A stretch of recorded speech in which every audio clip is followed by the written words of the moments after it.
दोस्तों, इमरजेंसी की बात दिमाग में आते ही जनता और सरकार को लेकर क्या छवि बनती है। यही कि जनता को बोलने का अधिकार नहीं होता, विरोध करने की आजादी नहीं होती और सरकार अपनी मनमानी करती। आमतौर पर यही धारणा बनी रहती है। इसी परिप्रेक्ष्य में दिल्ली की मोदी शाह सरकार और दिल्ली पुलिस का ताजा कार्रवाई देखिए। खुद तय कीजिए, क्या आज का अमृतकाल किसी इमरजेंसी से कम है? मामला गंभीर है, बारीकी से देखेंगे तो बड़ी तस्वीर सामने आएगी।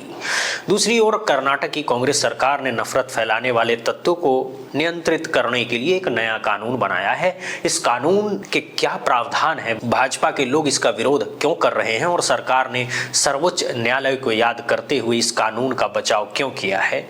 इसके अलावा पूर्व मुख्य न्यायाधीश BR गवई को एक नई नियुक्ति मिली है, क्या भूमिका मिली है और क्यों एक नई बहस शुरू हो गई है। नए समीकरण पर इस पर भी चर्चा करेंगे। साथ ही उस भाजपा NDA की प्रणाली पर भी बात करेंगे जहां DM को फोन करके चुनाव परिणाम बदल दिए जाने का आरोप लगता है और जब बात सामने आती है तो सारा दोष तकनीक पर मढ़ दिया जाता है। इन सभी मुद्दों पर गहन चर्चा होगी। पहले बात करते हैं इमरजेंसी की। 1975 की इमरजेंसी का ईमानदार विश्लेषण करने वाले बताते हैं कि आम जनता को खास परेशानी नहीं हुई। हाँ, विपक्षी नेताओं को जरूर हिरासत में रखा गया, सालों साल तक कैद किया गया, उन्हें बोलने और विरोध करने की आज़ादी नहीं थी। इसके पीछे एक कारण ये भी था कि इमरजेंसी लगने के पीछे भी कुछ हद तक अराजकता फैलाने की मंशा रखने वाले लोग ही थे। उन्होंने देश की सेना और पुलिस तक को अवज्ञा के लिए उकसाने की कोशिश की थी। हालांकि इमरजेंसी के दौरान देश की कई व्यवस्थाएं बेहतर ढंग से चलने लगी थी। रेलवे की पंक्ति में हमारे वर्तमान नेताओं ने भी कहा कि उस दौरान सब कुछ समय पर चलता था, परंतु इन सब के बावजूद इमरजेंसी ही होती है। उसके मूल लक्षण यही हैं: लोगों की आवाज और विरोध का अधिकार छीन लेना और सत्ता शीर्ष का मनमाना शासन। अब वर्तमान खबरों को देखिए। 1975 और 2025 के भारत की तुलना स्वयं ही कर लीजिए। देखिए कि इन 50 सालों में क्या फर्क आया है। हाल ही में संसद के दोनों सदनों में मनरेगा को खत्म कर दिया गया और एक नई व्यवस्था लागू कर दी गई। इस नई व्यवस्था में कितनी सारी बुराइयां, कैसे काम के अधिकार को छीन कर लोगों के सरकारी कृपा पात्र बना दिया है और केंद्र सरकार ने कितना लंबा चौड़ा झोल मचाया है। इस सब पर हम इस वीडियो में विस्तार से बात करेंगे। फिलहाल मसला यह है कि जब देश के करोड़ों मजदूरों को लेकर इतना बड़ा फैसला हो गया तो जाहिर तौर पर लोगों को भी चिंता होगी। लोग विरोध करेंगे, अपनी बात रखेंगे, सवाल करेंगे। तो यहाँ भी वही हुआ। कई सारे संगठन प्रदर्शन करना चाहते थे, उन्हें कहीं भी प्रदर्शन करने की अनुमति नहीं मिली। और तो और जब इस मोर्चे का एक छोटा सा प्रतिनिधि मंडल तख्तियां लेकर दोपहर के वक्त जंतर मंतर पहुंचा, जिसमें 5 सांसद भी शामिल थे। एक सांसद कांग्रेस से थे, 2 DMK से थे, एक CPIML और एक CPIM से, यानी कुल 5 विरोध करने वाले सांसद पहुंचे थे। तो पुलिस ने उन्हें जबरन वहां से हटा दिया। अब अपने स्क्रीन पर दिल्ली पुलिस का ये पत्र देखिए, जिसमें साफ साफ कहा गया है कि यहाँ पर कोई भी प्रदर्शन करने के लिए 10 दिन का पूर्व नोटिस जारी है। यानी अगर आपको 11 तारीख को किसी महीने में प्रदर्शन करना है तो उस महीने की 1 तारीख को नोटिस देना पड़ेगा पहले से। अब इसे लेकर मोर्चा ने जो सवाल उठाया है, जरा उसको सुनिए।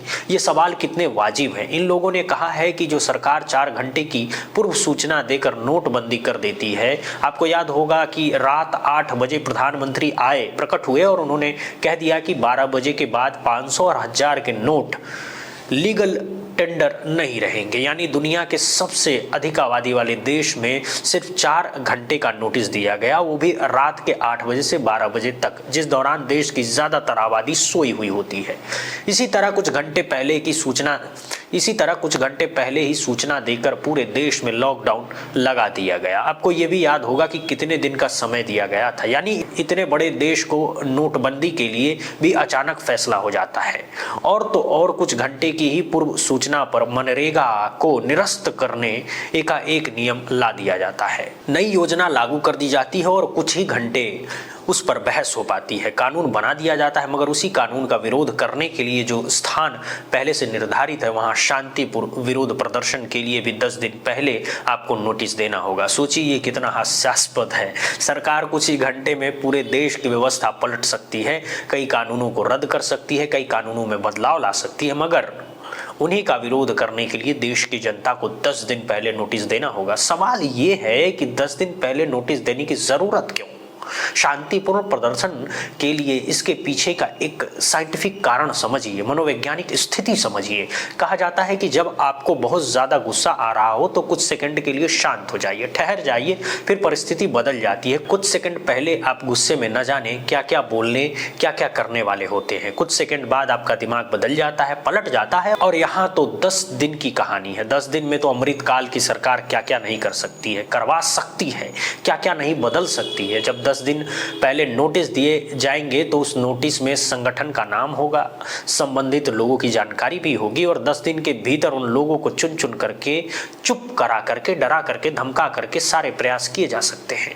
उन्हें जबरन नजरबंद किया जा सकता है, उठाकर किसी मामले में जेल भी भेजा जा सकता है। यानी सीधे सीधे ये प्लानिंग है हर तरह के विरोध की आवाज को दबा देना। खाता ना वही जो फलाने कहे वो सही, फलाने चाहे तो 2 घंटे में कोई भी फैसला ले लें, उसको आपके ऊपर थोप दें। और लोगों को यदि विरोध भी करना हो तो 10 दिन पहले नोटिस देना पड़ेगा। उसके बाद भी फैसला सरकार करेगी कि नोटिस का क्या करना है। क्या यहाँ पर आपको जनता के अधिकार कुचलते हुए नजर नहीं आ रहे हैं? क्या आपको नहीं लगता कि सरकार जरूरत से ज्यादा जनता के कपार पर चढ़ती जा रही है? आखिर ये कैसा लोकतंत्र है जहां सत्ता कुछ भी कर सकती है और जनता विरोध भी नहीं कर सकती? विरोध करने के लिए भी उसे सत्ता से अनुमति लेनी पड़ेगी, उसी सत्ता से जिसके कार्यों का विरोध करना है। अगर ये सामान्य परिस्थिति है तो फिर इमरजेंसी क्या है? आलोचना करने पर नेहा सिंह राठौर के खिलाफ एफआईआर हो जाती है, कहीं कोई सुनवाई नहीं, अदालतें सुनने से इनकार कर देती हैं। अपना अधिकार मांगने पर सोनम वांगचुक को कैद कर दिया जाता है, वो भी ऐसे अधिकार जो खुद बीजेपी ने देने का वादा किया था। आवाज उठाने पर देश के बहुत सारे नौजवानों को सालों साल जेलों में सड़ाया जाता है। सामाजिक कार्यकर्ताओं की स्थिति ऐसी बना दी जाती है कि उनकी मृत्यु तक हो जाती है। मगर फिर भी हुजूर कहते हैं कि हम लोकतंत्र की अम्मा हैं, लोकतंत्र हमारी रगों में बहता है। और इससे भी बड़ा सवाल यह है कि मनरेगा के खात्मे का विरोध करने के लिए सिर्फ 5 सांसद पहुंचे हैं, जबकि विपक्ष के पास कम से कम 250 सांसद हैं और लगभग 250 में से मात्र 5 सांसद होते हैं। क्या इससे माना जाए कि भारत का विपक्ष लोकतंत्र के लिए कुछ कर रहा है? जरा सोचिए, अगर 250 सांसद एक साथ यहाँ होते और उनके अन्य लोग भी होते तो क्या इतनी आसानी से पुलिस सबको हटा देती? और हटाती भी तो पूरे देश में आवाज जाती है। आखिर देश के करोड़ों मजदूरों का, उनके रोजगार का, रोजी रोटी का, उनके परिवार के पालन पोषण का सवाल है। कांग्रेस में 99 में से सिर्फ 1 सांसद पहुंचा। समाजवादी पार्टी का कोई अता पता ही नहीं है, टीएमसी का कुछ अता पता नहीं है और सब अपने आप में विपक्ष बताते रहते हैं। सवाल यह है कि क्या ट्विटर पर खाली 2 लाइन का शेयर लिख देने से सामाजिक पार्टी सत्ता में आ जाएगी और उसका विपक्ष का रोल पूरा हो जाएगा? क्या अन्य पार्टियां भी यही काम करती रह जाएंगी? कांग्रेस भी यही करता रह जाएगा? जरा सोचिए कि इतने बड़े बवाल पर भी संगठित विरोध क्यों नहीं हो पा रहा है, जब आपको मालूम है, सबको मालूम है कि संसद में आपका बोलना ज्यादातर लोगों तक नहीं पहुंचता है। हमने भी इस मामले पर जो वीडियो किया, औसतन जितना देखा जाता है हमारा वीडियो उससे बहुत कम देखा गया। सवाल यह है कि लोगों ने कम देखा या फिर देखने नहीं दिया गया, क्योंकि अमृत काल में कुछ भी हो सकता है। बहरहाल अब इधर खबर देखिए, भारत के पूर्व चीफ जस्टिस BR गवई को नालसार में doctor BR Ambedkar chair professor नियुक्त किया गया है, यानी नई नौकरी मिली है। ये संस्था तेलंगाना सरकार के वित्तीय सहयोग से चलती है। इसके पहले हमने देखा था कि पूर्व चीफ जस्टिस DY चंद्रचूड़ को नेशनल ऑफ यूनिवर्सिटी दिल्ली में स्पेशल प्रोफेसर बनाया गया था। अब लोग कह रहे हैं कि कुछ साल पहले तक माननीय लोग तमाम संवैधानिक पदों पर बिठाए जाते थे। किसी को राज्यपाल तो किसी को किसी संस्था का किसी आयोजक या मुखिया बनाया जाता था और किसी को तो राज्यसभा में डायरेक्ट कुर्सी मिल जाती थी और खूब विवाद भी हुआ था इस पर। तो क्या अब उन विवादों से बचने के लिए कोई नया रास्ता निकाला गया है? हालांकि हमारे पास ऐसी कोई जानकारी नहीं है कि ये कौन सा रास्ता है, किसकी कृपा से मिलता है, मगर खाली सवाल है क्योंकि संवैधानिक पद देने और सरकारी इनाम मिलने की खूब आलोचना होती रही है। कहा जाता है कि कुर्सी पर बैठ के मिलॉर्ड लोग सरकार की मदद पहुंचाते हैं, उनके फायदे का काम करते हैं और रिटायरमेंट के बाद सरकार की तरफ से उनको इनाम दिया जाता है। तो क्या उन्हीं विवादों से बचने का कोई राय और फॉर्मूला निकाला गया है? लोग ऐसे सवाल कर रहे हैं, हम नहीं कह रहे हैं। हालांकि चीफ जस्टिस बनने से पहले ही गवई साहब कहा करते थे कि रिटायरमेंट के बाद का हमारा कोई प्लान नहीं है। जी, यानी हमें सरकार से कुछ नहीं चाहिए। कुर्सी पर रहते हुए भी कई बार ये बात बोले हैं। अब इन विश्वविद्यालयों में नियुक्ति के पीछे का फॉर्मूला क्या है हमको नहीं पता है। हम सब कुछ साफ सुथरा है, ईमानदारी पूर्ण है या कहीं कुछ अमृत काल लगा हुआ है, ये भी हमको नहीं पता है, क्योंकि फलाने हैं तो मुमकिन है। वैसे पूर्व चीफ जस्टिस संजीव खन्ना ने भी कहा था कि रिटायरमेंट के बाद कोई पद नहीं चाहिए, कोई भूमिका नहीं रहेगी, और अब तक खबरों के अनुसार उन्होंने कोई पद ग्रहण नहीं किया है। बहरहाल काबिल व्यक्ति को खाली बैठना भी नहीं चाहिए, लेकिन हाँ, चोरी करके किसी को जबरदस्ती काबिल बनाना भी नहीं चाहिए। इस खबर को देखिए, हाल ही में बिहार विधानसभा चुनाव के बाद एनडीए को 220 सीटें मिली और उसके बाद हर तरफ चर्चा है कि वोट चोरी करके चुनाव जीते हैं, कचुआ की मिली भगत के आरोप लग रहे हैं। इसी बीच जीतन राम मांझी का एक वीडियो सामने आया जिसमें वो खुद खुले मंच पर पब्लिक के सामने कह रहे हैं कि साल 2020 में विधानसभा चुनाव जब हुआ था ना, तो एक सीट पर एक उम्मीदवार 2700 वोट से हार रहा था, लेकिन मैंने डीएम से बात करके उनको चुनाव जितवा दिया। अपने भाषण में वो तत्कालीन डीएम अभिषेक सिंह का जिक्र कर रहे हैं, जो कि त्रिपुरा कैडर के 2006 बैच के आईएएस अधिकारी थे। 2023 में इन्होंने नौकरी छोड़ दिया है। जीतन राम मांझी मंच से कहते हुए देखे जा सकते हैं कि कहीं उम्मीदवार इस बार चुनाव हार गए, अगर हमको कहे तो हम जितवा देते हैं।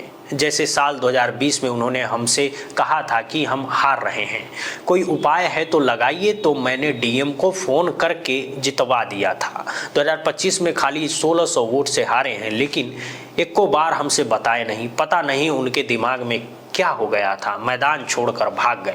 मुझे बताया नहीं, बताते तो हम जुगाड़ लगा देते। ये सारी बातें जीतन राम मांझी टेकारी सीट के अपने प्रत्याशी अनिल कुमार की हार के बारे में कह रहे थे। यानी जो आरोप पिछले कई साल से लग रहे हैं कि बीजेपी और एनडीए के लोग, खुद गृह मंत्री पर आरोप लगता है कि वो लोग फोन करके हड़काते हैं, अधिकारियों पर दबाव बनाते हैं, काउंटिंग में हेराफेरी करवाते हैं। इन आरोपों की पुष्टि कहीं ना कहीं एनडीए के केंद्र में मंत्री जीतन राम मांझी जी की कथित रूप से कर रहे हैं। इन आरोपों की पुष्टि कहीं न कहीं एनडीए के केंद्रीय मंत्री जीतन राम मांझी जी कथित रूप से कर रहे हैं। और जब विवाद खड़ा हो गया तो कहने लगे कि मेरे वीडियो के साथ छेड़छाड़ करके वायरल कर दिया गया है जी, और जाति का कार्ड भी खेलना शुरू कर दिया है। वो कह रहे हैं कि मुसहर के लाल को बदनाम करोगे। अब मुसहर के बेटे को कोई ना तो अपमानित कर सकता है, ना ही बेवकूफ़ बना सकता है। वैसे ये अच्छा है, पहले कांड करो, फिर अपने कांड का खुलासा अपनी जुबान से करो, और जब सवाल खड़े हो जाए तो जाति वाला कार्ड निकाल लो। सवाल यह है कि यदि जीतन राम मांझी ने दबाव बनाकर अधिकारी से कह के चुनाव में हेराफेरी करवाई, तो इसमें पूरे मुसहर समाज का क्या लेना देना है? अगर इन्होंने चोरी करवाया, खुद चोर हैं, तो क्या ये पूरे मुसहर समाज को चोर बता देंगे? इस हिसाब से तो केंद्रीय मंत्री रह के सत्ता की जो मलाई चाट रहे हैं, वो मलाई भी पूरे मुसहर समाज को चटवानी चाहिए। अकेले अकेले काहे खा रहे हैं? क्या समाज केवल तब याद आता है जब खुद को सुरक्षा कवच चाहिए? लाभ में समाज का हिस्सा क्यों नहीं है? बहरहाल कर्नाटक की कांग्रेस सरकार ने नफरती चिंटुओं की जुबान पर लगाम लगाने के लिए एक नया कानून बनाया है। विपक्ष को यानी भाजपा के जोरदार विरोध के बीच कर्नाटक विधानसभा ने 18 दिसंबर को घृणास्पद भाषण और घृणा अपराध रोकथाम विधेयक पारित कर दिया है। इस विधेयक में नफरती भाषण के लिए 7 साल की कैद और 5000 के जुर्माने का प्रावधान है। यह विधेयक सार्वजनिक रूप से मौखिक, लिखित या सार्वजनिक या इलेक्ट्रॉनिक माध्यम से किए गए संचार को कवर करेगा। यानी बोलकर, लिखकर या सोशल मीडिया पर, यानी किसी भी माध्यम से यदि आपने नफरत फैलाने वाली बात की है तो इस कानून के दायरे में आ जाएंगे। इस कानून में कम से कम 1 साल की कैद का प्रावधान है, जिसे 7 साल तक बढ़ाया जा सकता है। साथ ही साथ 50,000 के जुर्माने का भी प्रावधान है, और यदि बार बार किसी व्यक्ति ने यदि आदतन अपराध किया तो कम से कम 2 साल की सजा होगी, और 7 साल तक इसे बढ़ाया जा सकता है। जुर्माना के रूप में 1 लाख की वसूली की जा सकती है। इस विधेयक को पेश करते हुए कर्नाटक के गृह मंत्री परमेश्वर ने सुप्रीम कोर्ट के फैसले का हवाला दिया, जिसमें सुप्रीम कोर्ट ने कहा था कि सांप्रदायिक घृणा के खिलाफ कड़ी कार्रवाई की जरूरत है। नफरती भाषणों के कारण हत्या और सामूहिक हिंसा बढ़ रही है, जो कि सामाजिक सद्भाव को नुकसान पहुंचाया जा रहा है। परमेश्वर ने कहा कि इस विधेयक का उद्देश्य नफरती भाषणों और अपराधों के प्रसार, प्रकाशन या प्रचार को रोकना है और उस पर अंकुश लगाना है। ऐसा हर भाषण या प्रचार जो समाज में किसी व्यक्ति या व्यक्तियों के ग्रुप को किसी के खिलाफ भड़काना हो या घृणा पैदा करता हो, इन सब को रोकना हमारा लक्ष्य है। अब सवाल यह है कि कर्नाटक की सरकार ने कानून तो बना लिया, लेकिन उसका पालन कितना होगा। सवाल ये भी है कि देश भर में नफरती चिंटू जितने एक्टिव हैं और उन्हें जितना संरक्षण प्राप्त है, क्या उन्हें रोकने के लिए अब तक कर्नाटक के पास कोई कानून नहीं था। जहां भाजपाई सिस्टम है, बीजेपी की सरकारें हैं, वहां तो हम सवाल नहीं कर सकते हैं क्योंकि पूरा सिस्टम ही चिंटुओं को बचाता है, चिंटुओं से भरा हुआ सिस्टम है। मगर जहां विपक्ष के सरकारें हैं, क्या वहां नफरती भाषणों और नफरतबाजों को रोकने का कोई कानून पहले से नहीं था। इसका जवाब है कि कानून तो है मगर इम्प्लीमेंट नहीं किया जाता है।